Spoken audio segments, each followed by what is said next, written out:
Hola chicos, ¿cómo están? Mi nombre es Brisa, compañera de Megafon. En este video vamos a continuar con el desarrollo de las instituciones políticas del derecho romano. En esta oportunidad vamos a hablar de imperio. En primer lugar, debemos mencionar que este periodo se encuentra compuesto por dos ciclos históricos: el Principado y el Dominado. Dentro de los conflictos que causaron el paso de la República al Imperio, podemos mencionar el reparto de las tierras y el impulso que tomó la clase aristocrática en contra del pueblo. A estas dos grandes cuestiones se le sumó el relajamiento de las costumbres, el desprecio de la religión y de las instituciones de los antepasados, la tiranía del poder, entre otros. Todos estos factores llevaron a la destrucción de las fuerzas del Estado y la moral del pueblo, haciendo inevitable el paso a un nuevo régimen que fuese capaz de contener esta situación. El periodo imperial comienza cuando el Senado le otorga a Octavio el título de Imperator y el calificativo de Augustus, que es el nombre que utiliza de ahora en adelante. El día 13 de enero del año 27 a.C., el Senado designa a Augusto padre de la patria y primero entre los senadores. Esta fecha es la que da comienzo al Principado. El Principado se encuentra caracterizado por la búsqueda de restaurar el esquema institucional de la República, por lo que en los primeros momentos se mantiene la magistratura, el Senado y el pueblo. Sin embargo, como vamos a ver más adelante, estos órganos se fueron transformando y sus funciones se fueron absorbiendo paulatinamente por los príncipes. El emperador es el magistrado por excelencia durante la época. Como ya mencionamos, Augusto obtuvo del Senado el título de Imperator y Princeps Senatus, es decir, primero entre los senadores. Con este poder lo que hizo fue otorgarse el poder consular y la potestad tribunicia con derecho al veto, denominada intercesio. Más adelante se hizo conferir el imperium proconsular en todo el Estado romano y en el año 12 a.C. se hizo elegir como pontificado máximo. Entonces, en este punto, Augusto tenía la tribunicia potestas, el imperium preconsulare y el soberano pontificado. Estas potestades constituyeron las bases del poder imperial. La tribunicia potestas se refiere al derecho al veto y al derecho de convocar y presidir los comicios y el Senado. El imperium preconsulare le confiere la potestad de ser el supremo administrador, comandante de los ejércitos y juez supremo en todo el territorio. El pontificado máximo lo hacía representante de la divinidad y custodio de la religión pública romana. Además de todas estas potestades, tenía el poder de declarar la guerra y aceptar la paz, presentar candidatos para las magistraturas, tenía la facultad de acuñar monedas y de conceder la ciudadanía a súbditos de otros países. Todas estas potestades que se hizo conferir al emperador se contraponían a esta idea de la búsqueda de recuperar la república. ¿Qué sucedió con las antiguas magistraturas de la república? Las magistraturas republicanas, como el consulado, la pretura, la edilidad, el tribunado, la cuestura,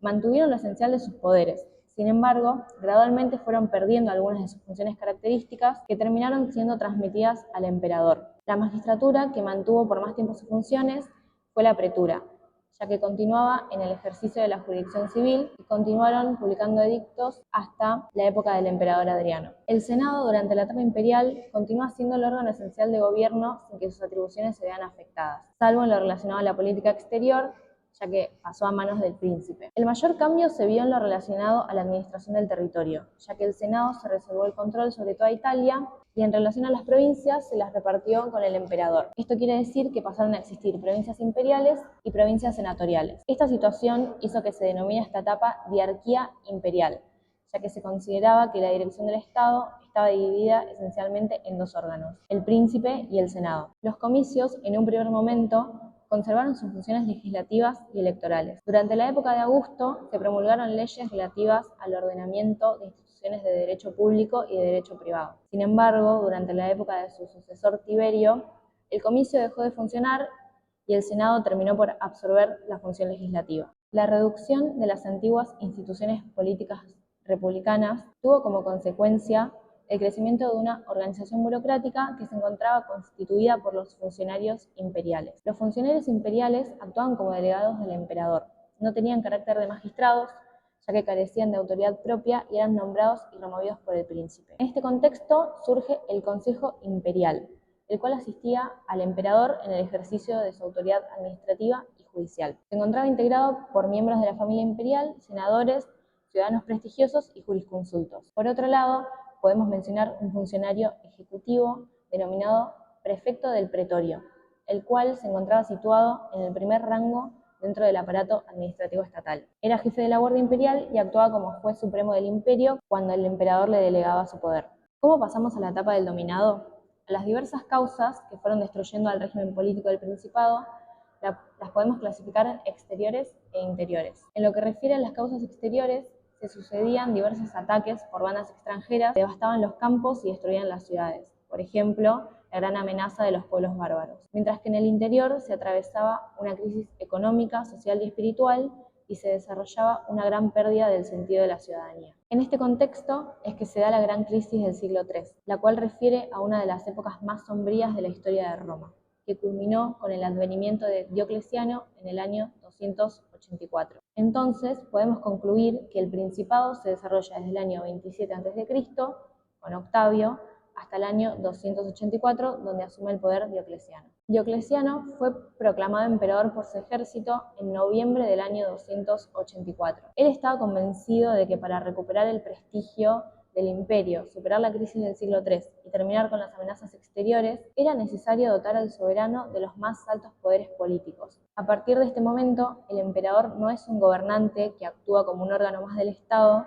como había ocurrido en el Principado, sino que ahora es el Dominus et Deus, es decir, el dueño y Dios de todo poder soberano. La principal reforma de Diocleciano fue asociar a un colega con quien compartir las funciones gubernamentales, Maximiano, conformando así un gobierno dual. Más adelante, Diocleciano decidió ampliar esta reforma nombrando a otros dos emperadores, Constancio Cloro y Galerio. Estos 4 emperadores, sin embargo, no estaban en pie de igualdad, ya que el título de Augusto lo tenían solamente Diocleciano y Maximiano, y Constancio Cloro y Galerio tenían el título de César. A partir de este momento queda establecido un sistema político denominado tetrarquía, compuesto por 2 emperadores Augustos y 2 viceemperadores Césares. El objetivo de esta reforma era lograr un mayor control sobre el amplio territorio romano y resguardarse así de las amenazas exteriores. Sin embargo, en el año 305 abdican simultáneamente Diocleciano y Maximiano, haciendo que Constancio y Galerio ocupen la posición de Augustos, quienes luego van a designar como Césares a Maximiano Dacia y Severo. Tiempo después se sucede la muerte de Constancio Cloro, lo cual desencadena una larga crisis que culmina con la ruina del gobierno tetrárquico. Durante este periodo se van a suceder diversos Augustos y Césares hasta que Constantino queda al frente de la parte occidental del imperio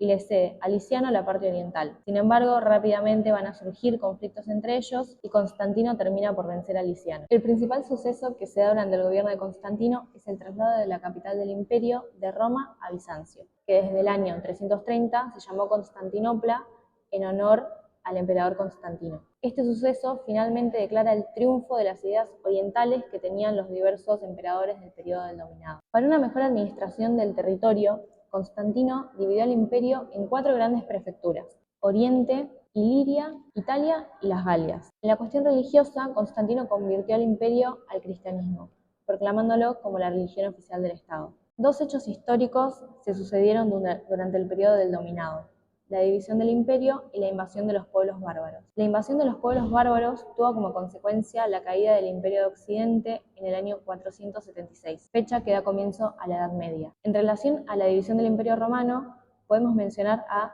Teodosio I, quien gobernaba Oriente desde el año 379, y fue durante su mandato que esta división se profundizó. Teodosio le hereda a sus 2 hijos, Honorio y Arcadio, la parte de Occidente y Oriente del imperio respectivamente. Luego de su muerte y de que los bárbaros invadieran la parte occidental del imperio, el sector oriental subsistió durante 1000 años de forma independiente y apegado a sus tradiciones. La parte oriental del imperio ve resurgir la tradición griega, por lo que comienza a denominarse Imperio Griego, y más frecuentemente Imperio Bizantino, ya que tenía como metrópoli a Bizancio. El Imperio Bizantino continuó desarrollándose durante 10 siglos más hasta que los turcos otomanos ocuparon Constantinopla en el año 1453. De este periodo histórico podemos rescatar la figura de Justiniano, quien fue emperador del imperio, y sus actos más importantes fueron impulsar las creencias religiosas del cristianismo ortodoxo, buscó reconquistar la parte de occidente del imperio, y su obra más importante fue la redacción de lo que se conoce como el Corpus Juris Civilis, que refiere a una compilación de diversos principios del derecho romano. Bueno, hasta acá desarrollamos el imperio. Este video lo hicimos basándonos en el manual de Argüello. Hay diversas cuestiones que dejamos fuera para que no sea tan extenso, sin embargo está todo en el manual. Cualquier duda que tengan nos encuentran frente a la sub 6.